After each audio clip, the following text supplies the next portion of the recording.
আচ্ছা, রবিবার দুপুরটা যদি এরকম সুন্দর একটা মাটন বিরিয়ানি প্লেটে সাজিয়ে দেওয়া হয় তাহলে সবারই মন ভালো হয়ে যায়, তাই না? হ্যালো এভরিওয়ান, আশা করছি তোমরা সবাই ভালো আছো। চলো মাটন বিরিয়ানি রেসিপিটা আজকে তোমাদের সঙ্গে শেয়ার করি। সবার প্রথমে আমি প্রেসার কুকারে বিরিয়ানির জন্য কেটে রাখা আলু সেদ্ধ করে নিচ্ছি।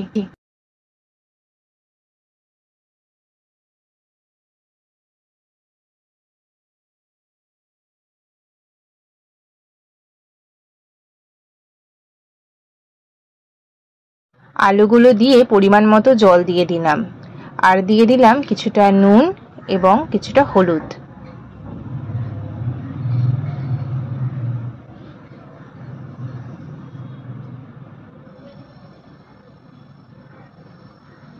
এবার প্রেসার কুকারের ঢাকনাটা আটকে সিটি হওয়ার জন্য অপেক্ষা করব। দুটো সিটি হয়ে গেলেই আমি আলু সেদ্ধটা নামিয়ে নেব। এরপর আমি বিরিয়ানির চালটা ভালো করে ধুয়ে নিচ্ছি এবং ধুয়ে প্রায় 1 ঘন্টার মতো ভিজিয়ে চালটা আমি রেখে দেব।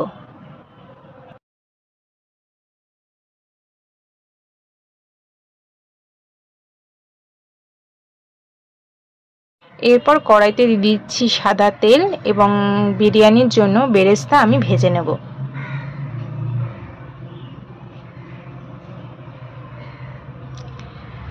বেরেস্তাগুলো ভালো করে লাল লাল করে ভেজে নেব।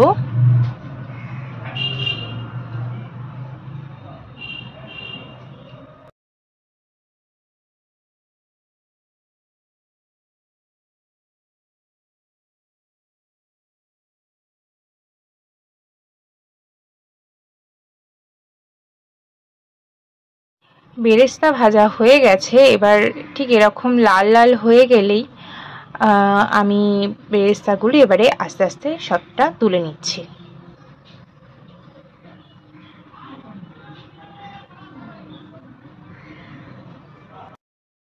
এরপর ওই তেলের মধ্যেই সেদ্ধ করা আলুগুলো একে একে দিয়ে আমি ভালো করে ভেজে নিচ্ছি।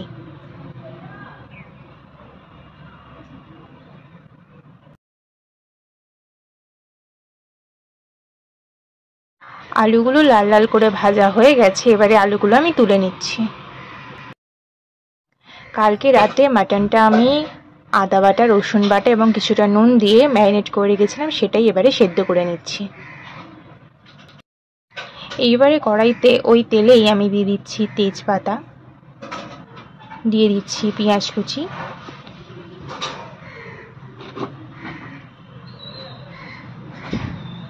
সাথে দিয়ে দেবো কিছুটা টমেটো কুচি, হলুদ গুঁড়ো, নুন, আদা বাটা, রসুন বাটা, লঙ্কা বাটা দিয়ে ভালো করে আমি মশলাটা কষিয়ে নিচ্ছি।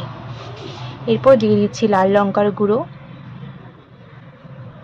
দিয়ে দিচ্ছি ধনে গুঁড়ো, জিরে গুঁড়ো এবং সেদ্ধ করা মাটনটা দিয়ে ভালো করে কষিয়ে নিচ্ছি।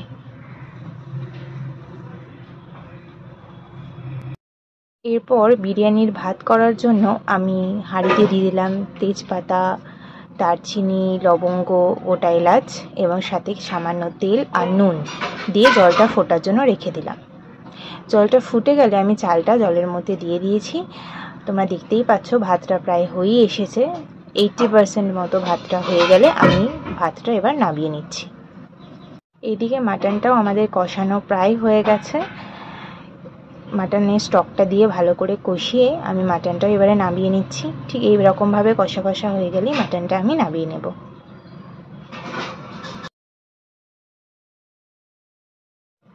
এরপর একটা বাটিতে নিয়ে নিচ্ছি কাঁচা দুধ, দিয়ে দিলাম হলুদ রঙের ফুড কালার, তার সঙ্গে দিলাম মিঠা আতর, 2 চামচ মতো কেওড়ার জল, 2 চামচ মতো গোলাপ জল, আর সাথে দিয়ে দেবো বিরিয়ানির মশলা এবং দিয়ে ভালো করে মিশ্রণটি মিক্স করে নেব।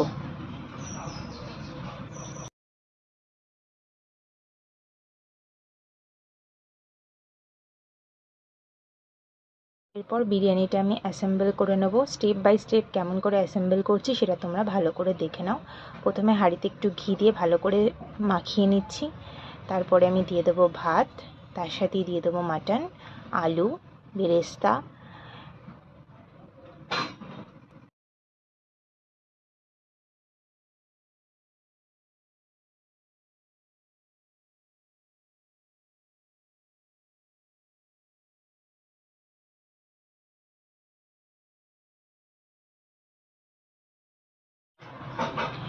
এবার আমি দিয়ে দেবো যে দুধের যে মিশ্রণটি করে রেখেছিলাম সেই মিশ্রণটা দিয়ে দিচ্ছি আলু,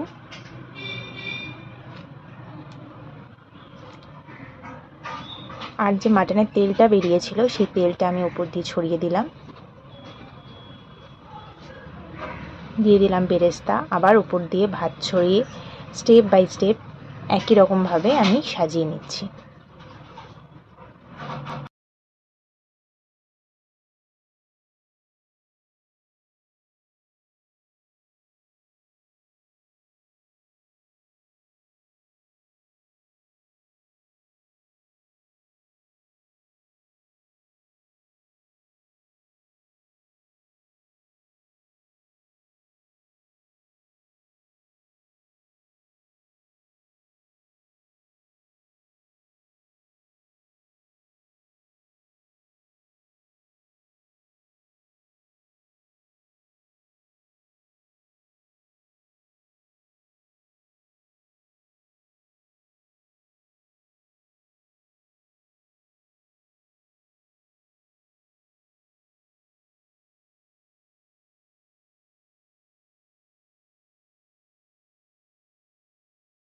এরপরে আমি উপরে দুধের মিশ্রণটা প্রায় পুরোটাই দিয়ে দিচ্ছি এবং দিয়ে বিরিয়ানির মশলা দিয়ে দিচ্ছি আর দিয়ে দিচ্ছি বেরেস্তা এবং একটু পরিমাণে ঘি দিয়ে দিলাম। দিয়ে হাঁড়িটা বন্ধ করে দিয়ে আমি চাটু বসিয়ে দিয়েছি। চাটুতে প্রায় আধ ঘন্টা মতো আমি দমে বসিয়ে রাখবো। ব্যাস আধ ঘন্টা হয়ে গেছে এবং আমাদের বিরিয়ানি একদম রেডি। তোমরা দেখতেই পাচ্ছ কি সুন্দর দেখতে হয়েছে, কালারটাও খুব সুন্দর হয়েছে। তোমরা অবশ্যই এভাবে বাড়িতে বিরিয়ানি ট্রাই করে দেখো এবং বিরিয়ানিটা খুবই লাইট হয়েছে। মাটন বিরিয়ানি যেরকম রিচ হয় এটা অতটা রিচ আমি করিনি, একদম ঘরোয়া পদ্ধতিতে বানিয়েছি। তোমরা সবাই বাড়িতে একবার ট্রাই করো এবং অবশ্যই জানিও কেমন হয়েছে, কমেন্ট করে জানাতে ভুলো না। এবার যার জন্য বিরিয়ানিটা বানিয়েছি তার থেকে আমি রিভিউটা শুনবো। ভিডিওটা দেখার জন্য সকলকে জানাই অসংখ্য ধন্যবাদ এবং ভালো লাগলে অবশ্যই লাইক এবং শেয়ার করতে ভুলো না। টাটা।